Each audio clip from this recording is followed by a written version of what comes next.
Hi, welcome to Back to Basics. My name is Girish Bali, your host for today. We have a guest today. His name is Michael Ashford. Who is he? He is a dad fitness. He's a fitness dad. He's a nutrition. He's a coach. All that. We'll talk about that and all the basic stuff about him. So, Michael, thank you for coming on this show today, and I'm honored that you are here. Thank you, Girish. It is a pleasure to be here. As always, I am humbled when somebody requests that I join their show. So thanks so much for having me. Yeah. So first of all, the website name is Fit Dad Fitness. Correct. fitdadfitness.com. Okay. So before we get into the basics of that, what does back to basics mean to you when I invited you? Are you talking about business wise, or you can talk in personal? So, or it could be a same answer in one. You know, I think we have a tendency as people, as parents, as men, I mean, however you want to slice and dice it, we have a tendency to overcomplicate things. Yeah. We believe that the things that make the biggest impact or have the biggest impact really just, for the most part, require the simplest answer, done consistently well over time. Mm-hmm. It's the same in fitness. It's the same with parenting. It's the same in business. If you do the very foundational elements of what are most important and do them consistently, the basics are going to get you the furthest. Now, as you advance and as you grow and as you know, if you're in business, as you get bigger, there's going to be little levers that you can begin to tweak and push and pull, but it always goes back to the basics.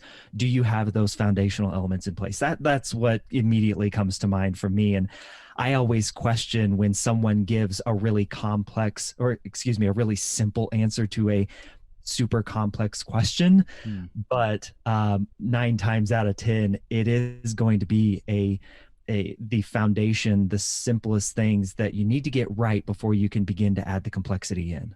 Yeah. So Michael, thank you for that, by the way. So when I saw your website and I saw the about version of that page, right, and who you are and what you are and why did you do all this, right? You didn't look that bad before.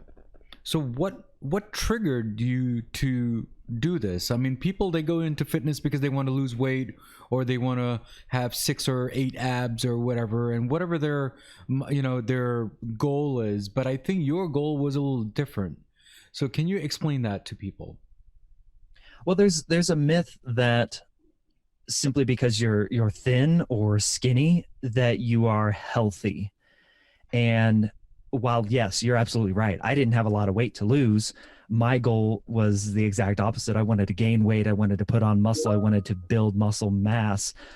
It was not for the aesthetic reason. Yes, having big muscles is a great byproduct of living a fit and healthy life. Yeah. But for me, I saw in that picture that you're referencing, I saw a guy who was relying on good genetics. I was relying on just, hey, I can eat whatever I want and it doesn't affect me. I knew that that was not a sustainable thing for the rest of my life. Like eventually, perhaps those bad habits are going to catch up to me. And I've got responsibilities and commitments. I've got people that are relying on me. I've got a wife and 2 kids who rely on me to be there, to be in my best self, to show up as my best self every single day. And I wasn't doing that. Yes, I was very thin. Yes, I was very skinny. I was not working out or exercising with any regularity. I was eating whatever I wanted, and I needed to change in that moment. And I did. Yeah. So I just want to explain to people that I'm not sure what the weight is or the waist or anything like that. But if you look at the picture, he didn't look that bad. But I think it was more of a bad habit that I think he wanted to change. I think all the nonsense food that he was digesting in, how do you burn that out? So that's what I think he did in that journey, or a small journey that he had. How long did that take for you, Mike? Oh gosh. Well, I started working out and going to the gym with regularity and exercising and working out in 2012, in the summer of 2012. And it was really, I mean, if you're talking like the physical transformation that you see that I, post on that page, that's several years worth of work there. That's probably about 3 to 4 years worth of work to consistently go to the gym. Again, do those basic things, consistently go to the gym, do the major compound lifts that, look, for me, resistance training is the most sustainable thing over the Yes. long term. Um, and focus on those lifts and those exercises that are going to give me the most bang for the buck. So it's, and I'm still going, like it's still a process. Yeah, yeah, yeah. I mean, when I started exercising almost 4 years ago, I was a little overweight. Not overweight, but I was overweight. Not in a danger zone in any way, but I have lost almost 40 pounds. Is because of the life change that I did, nutrition, a regimen, that a schedule that you follow. So I think when you dedicate yourself to that, I think that's the key, isn't it? I mean, it's not about gym, it's not about anything. It's about consistency and what you eat. I learned from somebody that it's not about fasting. It's about what you eat in moderations. And I think moderations of eating is the key. Is that a case for you, or did you have to fast a little? No, I don't fast. I Yeah. don't fast because I look at it, Girish, as what can I sustain for the Yeah. rest of my life? And I love food too much, right? Yeah. Like Yeah. I enjoy food. There's another quality to food beyond just fueling your body and giving you nutrition. Yes, Yes. that's important. And yes, we want to do things in as close to an optimal way nutritionally that fuel our bodies for the things that we want to do, right? Mm. I want to go and lift weights down in my basement gym every day. Sure. I need to fuel myself properly. If you're a distance runner and that's what you love to do, you need to fuel your body properly to have that sustainable energy. For me, sustaining a fast or sustaining like intermittent fasting or regular fasting, I don't get the enjoyment out of it. And not everything has to be enjoyable. There, you do have to do hard things from time to time in your life, but Yes. it's not something that I could ever see that I could sustain for the rest of my life, nor do I want to. Yeah. And so I figured out other ways to eat well a majority of the time that service my goals in the best way possible. Mm-hmm. And everyone's individual. Yeah. If you are an intermittent faster because that fits your schedule and you like it and you get results from it, more power to you. Like that's fantastic, and I'm so happy.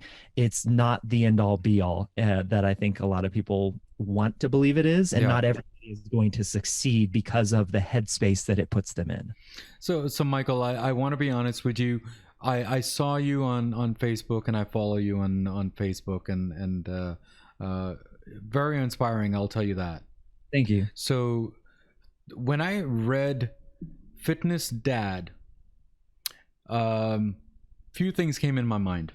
Fitness is, according to some people, fitness means bulking and 6-pack and 12-pack and take off your shirt and go to the gym. I'm sorry, going to the beach. Okay. And then you put dad right on top of that, because people, they don't think dad can be, I guess, good looking or slim looking, right? And you put the two words together, and that's how I look at it. So what is your definition? How do you describe it? A fit dad is someone who is capable in their body of doing everything that they want to do to serve the family, the people that rely on them most. Like, I always put it this way, man. Like, I never want my body to hold me back from experiencing life with my family. And that can be, look, we can be very literal about that. If I don't pay attention to my health and fitness and I just work myself to the bone, and then I die of a heart attack at age 55, like, what was it worth? Mm-hmm. Was it worth all that? Like that is literally robbing me of experiencing literal life with my family. The years beyond 55 that I could have spent with my family, but I didn't, because I didn't pay attention to my health and fitness. It could also mean I never want my body to hold me back from experiences. I want to travel with my family. Look, when my wife and I, if we ever get to retire, like, I want to travel the world and see the world. And, in our 60s and 70s, I never want my body, as much as I possibly can affect, to hold me back from let's say going to Ireland and kissing the Blarney Stone where you got to hang upside down, like all these things, when we can eventually travel again, right? Yeah, yeah, yeah. Or I want to be able to get down on the floor with my grandchildren and be able to get up. I want to run around the backyard with my kids when when they've got kids of their own and we can play football at Thanksgiving. Like, these things are important to me. And when you layer on top of fitness, dad, dads have, and parents in general, parents, moms and dads, we've got an added layer of responsibility and commitments and just stuff coming at us every single day that can make it really, really difficult to stay dedicated to a fitness routine and regimen. And I want to show busy dads that it can be done. You can accomplish your goals. We just have to make sure that, hey, we're doing the most optimal things possible for you and your family and your life as a father and a businessman, an entrepreneur if you are, or just somebody who goes in for their 9 to 5 job, like whatever your situation is. There's a different level of responsibility there that comes with a different look at what it means to be healthy and fit. Yeah. And no, not always about big muscles and bulking. That's a great side effect. That's a great side effect going to the gym. That's not the reason why I go to the gym. Yeah. Yeah. I mean, it should not be only for the summer. It should not only be for the spring. It should be actually every day, because you have to look at a little future ahead. Because yes, usually when teenagers and youngsters, they don't think marriage, they don't think spouses. But I think when you and I are a little older, we talk these things, but we have to teach the young kids that, you know what, you have to think a little ahead of the game instead of just today. Well, and listen, I don't know about you, but I'm 36, so I'm coming up on 40. When I turned, when I was in my 20s, everybody always said, oh, wait till you turn 30. Your body starts breaking down. You're going to start going downhill. You're going to get all those aches and pains. And now I'm hearing it, wait till you're 40. Everything goes downhill after you're 40. I'm 36 and I feel better than I did when I was 18. I move better. I'm more capable than I was when I was 18. Yes. That does not have to be your story if you don't want it to be. Yeah. I don't want it to be. And for a lot of the guys who I work with, they don't want it to be. And that's why we do what we do, man. Yeah. The reason why I did my fitness for 4 years ago, I said I'm close to 50. I'm 48 right now. Yeah. You know what? And I feel so much better than when I did back in 20s and 30s. I don't know what it is. I think it could be more energy, different energy, eating food differently. I think I'm more energetic than before. So I think you are right. It all depends on the change of what you do and what the intake into your body is also. So I do feel that. So thank you for that. So Mike, so regarding your website, I saw something coaching. Are there different coaching aspects that you treat to people or train people, I should say? Well, my coaching is completely customized to each guy's goal. Mm-hmm. So if a guy comes to me, I work with guys who their goal is to lose weight and drop body fat percentage. That's fantastic. I work with other guys who their goal is they're a lot like me, skinny guy who is tired of being the skinny guy and wants to put on muscle, wants to fill out his shirt more, wants to be more confident, wants to have more energy and not just rely on the good genetics. All of my messaging goes back to, hey, we can work on the way that your body looks. I really want us to focus on the way that you feel and how you perform. The looks will come with that. Look, every guy is a very visual creature. We all want to look good. We want to look good in the mirror. We want to look good at the beach. I get that. I understand that. It is a process, though, of getting people to understand, look, our first priority should be how you feel and perform. I promise the looks will come with that. If you use me as an example, I think I'm a good example. I've never trained for looks, but it's always. But Michael, it's actually not the look. Just keep in mind, it's actually more of an attitude. Because I think when you change the fitness, your attitude changes a little, meaning you get a little more confident. And I think I think I'm right on that, because I feel the same way when I did this whole thing. I don't know about you, but Oh, for sure. I mean, the level of confidence that you get, the belief in yourself that you can accomplish hard things. Like the gym is a great testing ground. It's a great laboratory for the hard stuff that happens the rest of the the rest day. of the Like if you day. go in and you perform well, you hit a PR, or you go that extra 5 minutes doing your cardio or a hit routine or what have you, then when you are faced with a tough situation at work or at home or with a friend, it's not a direct correlation, but it kind of is, in that you can say, look, I can do hard things. This is a hard thing. I know I can do this. Hmm. It carries over, and science has proven it carries over into all other aspects of your life. It definitely is an attitude shift. You're Yeah, right. yeah. So, Mike, is weight important, or slim and trim is important when you're getting into fitness?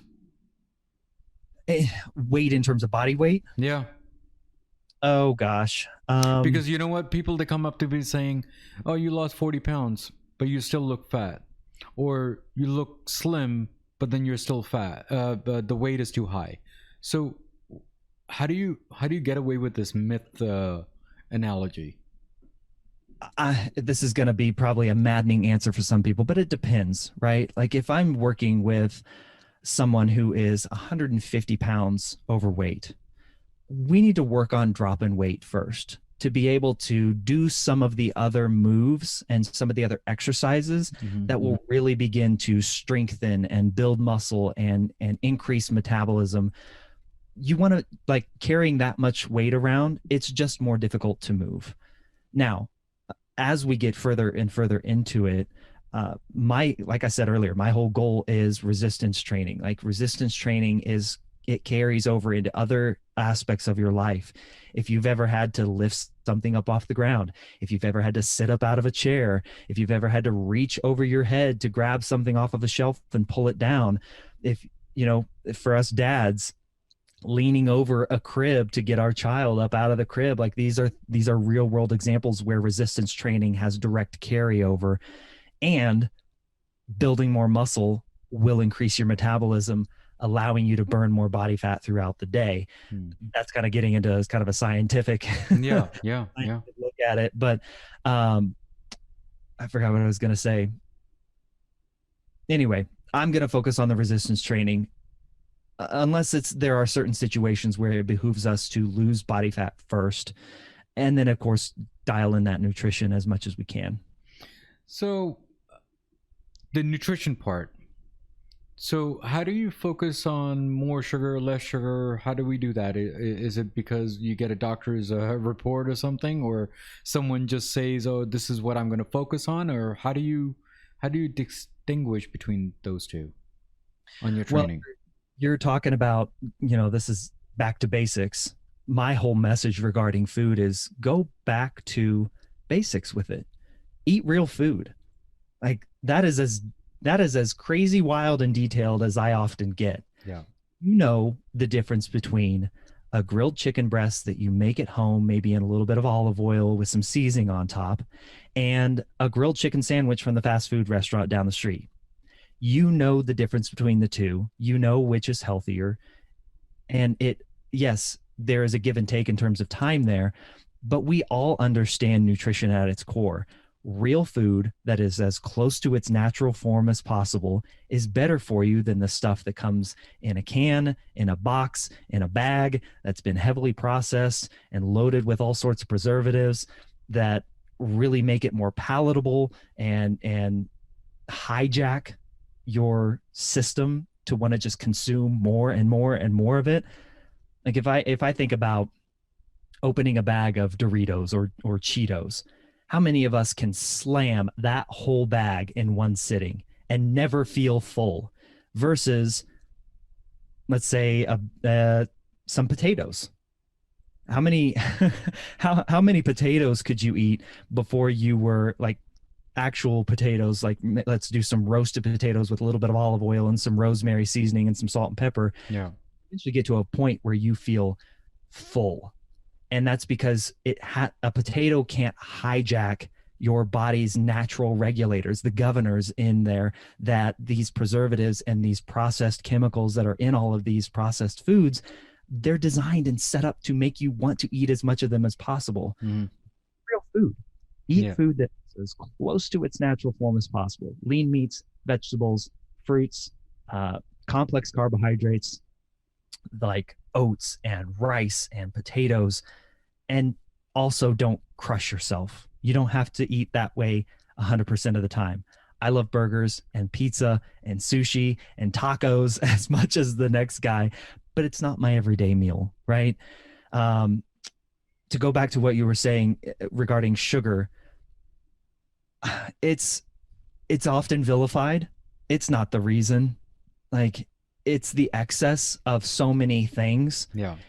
with the lack of attention paid to, I'll say, the correct things in air quotes. Like, look, most of us don't get enough protein in our diet. Mm. And the protein that is there comes in the form of like a breaded chicken breast Yes. or something that has been heavily manipulated. It's not lean meats, or it's not, heart healthy, other sources of protein if you don't eat meat. Like, it's a problem not eating enough protein, not eating enough complex carbs, and then blaming all of your problems on this one ingredient. It's simply not the case. And here's another thing that I've heard recently. I'm going off on a little bit of a tangent here, but no one just sits there and scoops sugar into their mouth and enjoys that process. That's right. Right? It's not sugar just in sugar form. It's not just the sugar added to it. It's all the other things that come with a heavily processed diet, a heavily That's right. food that's heavily processed. That's right. The way that it feels in your mouth, it's the way that it crunches, it's the way that it looks, it's the way that it's packaged, it's all the other preservatives and junk that they put in there that build on top of each other to create unhealthy habits and unhealthy relationship with food. That food is used as a comfort, that food is used to come down from perhaps a high of energy, or to come up from a low in energy. Like, it's an unhealthy way of looking at how food actually should be, right? Yeah. So a little bit of a tangent there, but sugar is not the end all be all. Can it be bad? Yeah, but it's in concert with so many other factors. So Mike, or Michael, I'm sorry. So let me ask you a question here. A potato chip, which is regular salt and fried, versus potato chips with sea salt. People, they think that when we buy sea salt, it's more healthier than versus potato chips. This is a myth, obviously, and Yeah. people, they don't get it. So how do we fight that awareness? how do we explain to people that either way, no matter what it is going to be bad for you, but you gotta minimize a little? Maybe that's the key. Look, again, I go back to eat real food. And I'm a marketer by profession. I'm a director of marketing at a software company, and I can tell you my job is to make things sound amazing, right? Yeah. And I think we have to have that critical eye towards everything, like supplements. There is a marketing team behind every supplement whose job it is to make you think that it is the end all be all thing that is going to finally get you to your goal. Yeah. It is for potato chip manufacturers and soda manufacturers and prepared dinner manufacturers in the frozen food section. It is their job to make you think that this is the missing thing from your life, whether it's for pleasure, whether it's for health and nutrition. It is their job. Now, there's nobody pumping up celery the same way that they're pumping up soda. Yeah. There's marketing team behind celery. There's no marketing team behind chicken breasts. Unless they're fried and breaded and thrown on in between, even more carbs on a sandwich. So we need to be aware of these things. We need to be aware how we're being manipulated, how we're being told that this is the next great thing, and look at these things with a critical eye and understand, like, in moderation, They're not bad. Look, I love a bag of Cheetos. I love them. I think they're great. But I also know that there's a lot of science behind it, behind how it looks and how it tastes and how it crunches in my mouth that makes me want more of it. Hmm. And so I've got to have some willpower. I've got to have some knowledge there that as much as I can, eat real food. Eat food, and I'll say it again, as close to its natural form as possible. Yeah.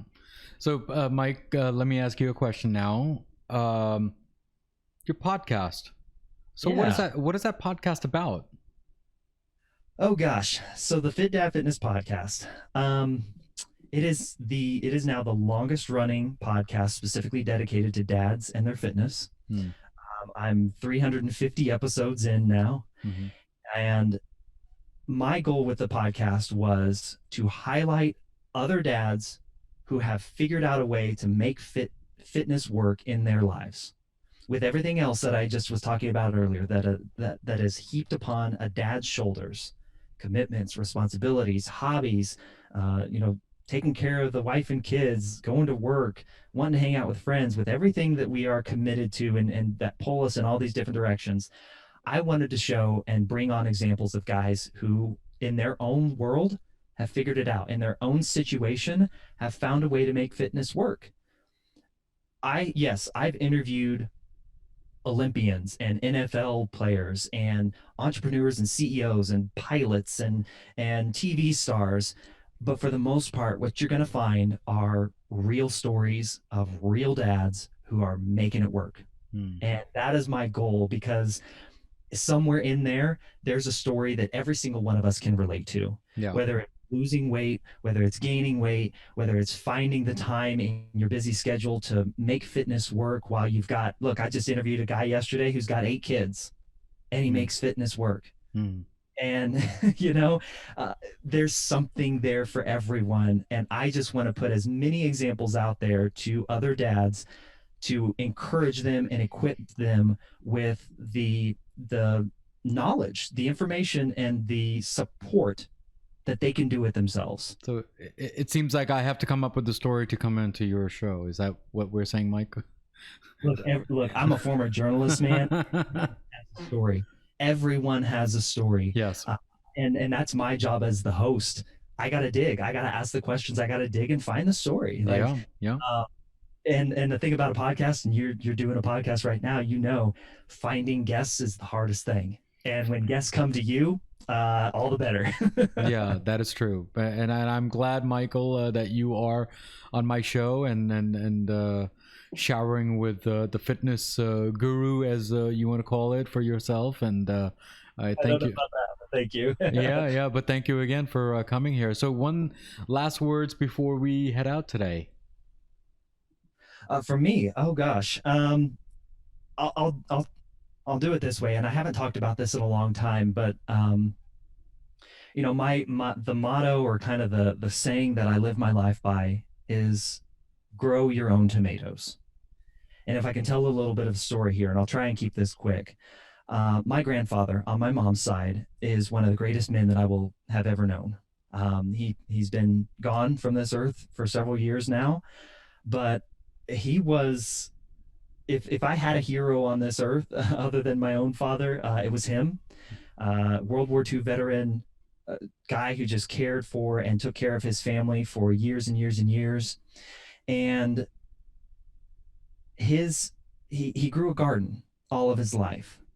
And one time I was out there in his garden and we were walking through all the different rows of vegetables and strawberries. He grew the most amazing strawberries ever. Had to keep the rabbits out of them, but we got to the tomato plants, and he would grow tomatoes that literally were the size of a softball, just red and enormous.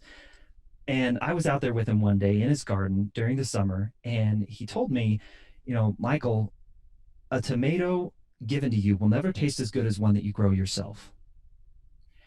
And that I never really thought of it beyond that moment. Like at the time, I didn't like tomatoes, so it was just kind of a okay, all right, fine, whatever, Gramps.